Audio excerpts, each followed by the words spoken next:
Es domāju, ka man viena no svarīgākajām patiesībām, ko mēs varam mācīties šajā dzīvē, ir, ka Dievs nav abstrakts, bet viņš ir reāls, un ka mēs varam tiešām sazināties ar viņu, un mēs varam runāt ar Dievu kā jau ar draugu.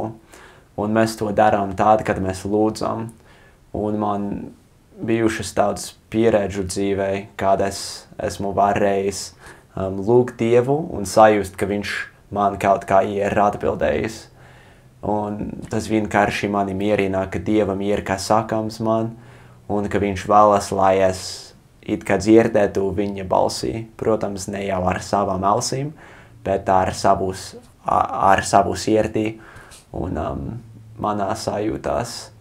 Un tāpēc es zinu, ka Dievs ir, un ka tas, ko viņš mums izteica caur Jēzu Kristu un arī mūsdienu praviešiem, ir patiesībā. Es atceros tādu, kad es lūdzu Latviju un arī pirms tam par Jēzu Kristu, vai viņš tiešām bija svēts un vai viņš bija Dieva dēls.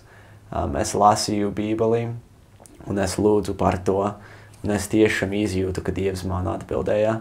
Dažkārt man ir jautājumi, piemēram, ko man darīt dzīvē, un lai gan varbūt grūti saņemt atbildes uz jautājumiem, es vismaz ticu, ka es varu saņemt tādas atbildes, un ka Dievs vēlas mani vadīt, un ka viņam ir, kur mani vadīt.